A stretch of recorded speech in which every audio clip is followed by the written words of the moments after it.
নমস্কার দর্শক বন্ধুরা, আমি প্রতিমা কুকিং উইথ প্রতিমা চ্যানেলে তোমাদের সবাইকে আবারও একবার আন্তরিকভাবে সুস্বাগতম। আশা করি বন্ধুরা তোমরা সবাই খুব ভালো আছো, সুস্থ আছো। আমিও তোমাদের মতো ভালো বন্ধু পেয়ে বেশ ভালো আছি। আজকে আমি তোমাদেরকে রুই মাছের আলু আর কুঁদরি দিয়ে দুর্দান্ত স্বাদের ঝোলের রেসিপি শেয়ার করব। রেসিপিটা শুরু করার আগে যে সমস্ত বন্ধুরা আজকে প্রথম আমার এই ছোট্ট চ্যানেলে এসে আমার এই রেসিপিটা দেখছো, তোমরা আমার এই চ্যানেলটাকে সাপোর্ট করে আমার বন্ধু হয়ে আমার পাশে থেকো। আমার জানা রেসিপিগুলো তোমাদেরও ভালো লাগবে, আর আমি যখনই রেসিপি শেয়ার করব তার নোটিফিকেশন তোমাদের কাছে সবের আগে পৌঁছে যাবে। আর তোমরাও সেই রেসিপিটা দেখে খুব সহজেই বাড়িতে এরকম দুর্দান্ত হেলদি টেস্টি রেসিপি বানিয়ে নিতে পারবে।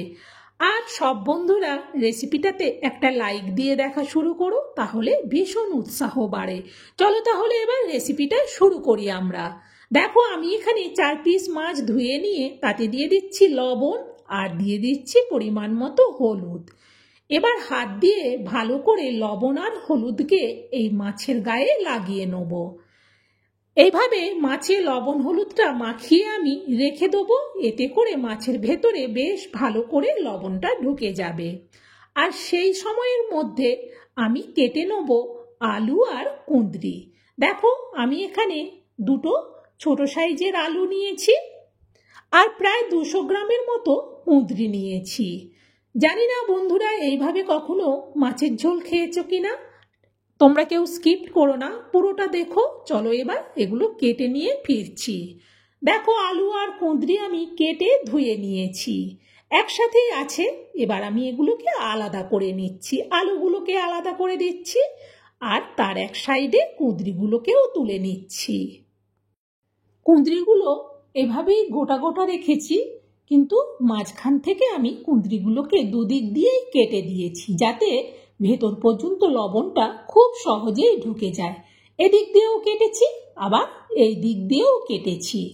এইভাবে প্রত্যেকটা কুঁদরিকে কিন্তু দুদিক দিয়েই আমি কেটে দিয়েছি।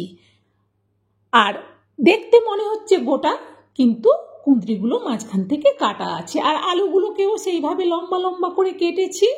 আর দেখো মাছটাতেও কিন্তু জল কেটে গেছে, এভাবে লবণটা তার মানে পুরো মাছের মধ্যে ঢুকে গেছে। এবার মাছও রেডি, সবজিও কাটা হয়ে গেছে। চলো তাহলে রান্নাটা শুরু করি।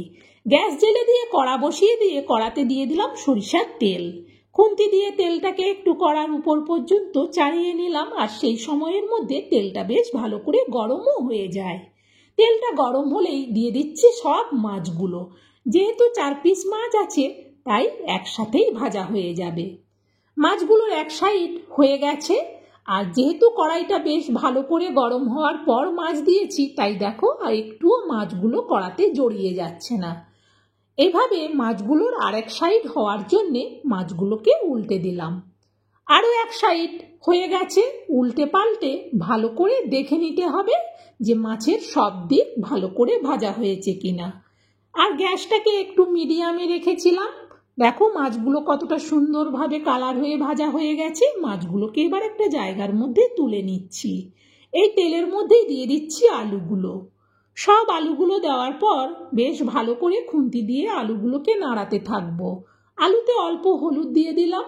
হলুদ দেওয়ার পর আবারও আলুগুলোকে খুন্তি দিয়ে উল্টে পাল্টে নাড়াতে থাকবো, যাতে আলুগুলোর সব দিক ভালো করে ভাজা হয়।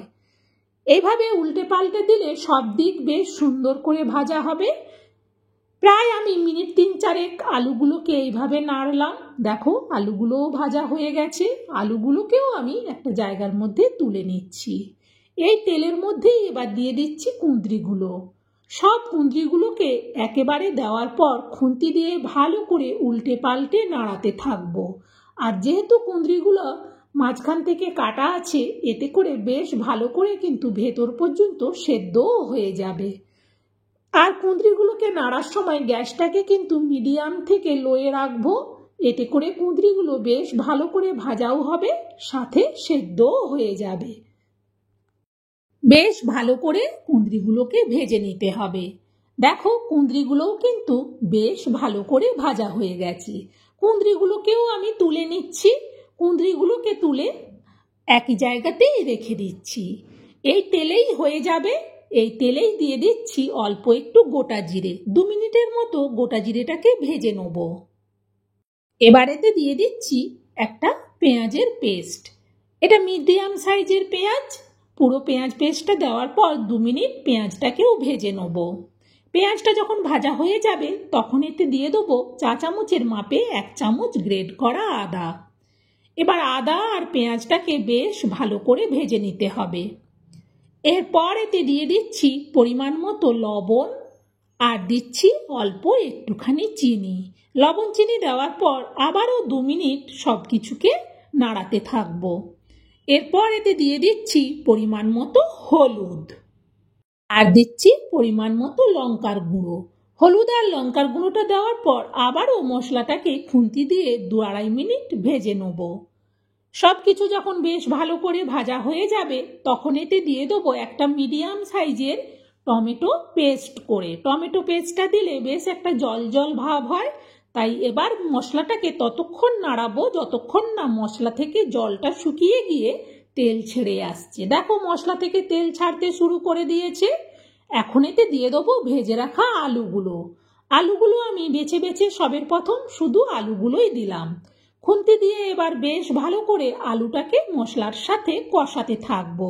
গ্যাসটাকে কিন্তু এ সময় মিডিয়ামে রাখবো। মিডিয়ামে রেখে আলু আর মশলাটাকে বেশ ভালো করে কষাতে হবে। যতক্ষণ না মশলা আর আলু থেকে বেশ একটা তেল তেল ভাব হচ্ছে ততক্ষণ এইভাবে আস্তে করে মশলাটাকে নাড়াতে থাকতে হবে। দেখো মশলাটা বেশ সুন্দরভাবে আলুর সাথে মিশে গেছে। এরকম যখন হয়ে যাবে তখন এতে দিয়ে দেবো পরিমাণ মতো জল। যে যেমন ঝোল রাখতে চাইবে সে সেই অনুযায়ী জলটা দিও। আমি একটু বেশি ঝোল রাখবো, সেই জন্য একটু বেশি করে জল দিলাম। জল দেওয়ার পর এটাকে ঢেকে দেবো আর গ্যাসটাকে বাড়িয়ে দেবো ফুটে ওঠা পর্যন্ত। প্রায় মিনিট 3 বাদে তরকারিটা ফুটে গেছে। কড়ার থেকে ঢাকনাটা সরিয়ে নিলাম। সরিয়ে খুন্তি দিয়ে ভালো করে একটু নেড়ে দেখে নিলাম।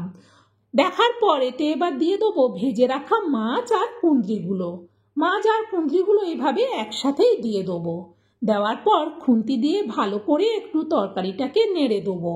নেড়ে এটা আবারও ঢেকে দেবো। এবার কিন্তু গ্যাসটাকে মিডিয়ামে রাখবো। মিডিয়ামে রাখার পর প্রায় মিনিট 3 বাদে ঢাকনাটা আবার সরাচ্ছি। দেখো তরকারিটা বেশ আস্তে আস্তে ফুটছে। খুন্তি দিয়ে ভালো করে একটু নেড়ে দেখে নিলাম। দেখে নেওয়ার পর এতে আমি দিয়ে দেবো 1/2 চামচ ভাজা জিরে গুঁড়ো। জিরে গুঁড়োটা দেওয়ার পর আবারও এটা ঢেকে দেবো। গ্যাসটাকে একেবারে লোতে রেখে প্রায় আবারও মিনিট 3 মতো বাদে ঢাকনাটা সরাচ্ছি কড়ার থেকে। বেশ ভালো করে খুন্তি দিয়ে এবার নেড়ে দেখে নিলাম। তরকারিটা কিন্তু হয়ে গেছে। 2-1টা আলুকে এভাবে ভালো করে আমি মেরে দিলাম। দিয়ে দিচ্ছি অল্প একটু ধনেপাতা কুচি। ধনেপাতা কুচিটা দেওয়ার পর ভালো করে এবার খুন্তি দিয়ে ঝোলের মধ্যে পুরো ধনেপাতাটাকে মিশিয়ে দেবো। এবার কিন্তু ঝোলটা পুরো রেডি। এবার এটা নাবিয়ে নেব। নাবিয়ে নেওয়ার জন্য এরকম একটা বড় জায়গা নিয়েছি। বড় জায়গার মধ্যে ঝোলটাকে আমি ঢেলে নিচ্ছি। বন্ধুরা এইভাবে আলু আর কুঁদরি দিয়ে রুই মাছের ঝোল বানালে দুর্দান্ত লাগে খেতে। গরম ভাতের সাথে এরকম একটা ঝোল হলেই আর কোনো সবজি লাগবে না। এটা দিয়েই সবাই 1 থালা ভাত নিমেষেই খেয়ে ফেলবে। আর এই রেসিপিটা দিয়ে তো রুটি মুড়ি সব কিছু খাওয়া যাবে। বন্ধুরা আমার এই ঝোলের রেসিপিটা তোমাদের কেমন লাগলো সেটা অবশ্যই কমেন্টে জানিও। আর ভালো লাগলে লাইক দিয়ে উৎসাহিত করো। আর এটা তোমরাও শেয়ার করে দিও যাতে এইভাবে আলু কুঁদরি দিয়েও যে রুই মাছের ঝোল বানানো যায় তাহলে সবাই বানিয়ে খেয়ে বুঝতে পারবে যে ঝোলটা কতটা টেস্টি হয় এইভাবে বানালে। এই রেসিপির কাছে সত্যিই বলছি কষা মাংসও না ফিকা লাগবে। এটা এতটাই টেস্টি হয়। এটা দিয়ে ভাত মেখে খেতে দুর্দান্ত লাগে। বন্ধুরা আজকের মতো বিদায় নিচ্ছি। টাটা।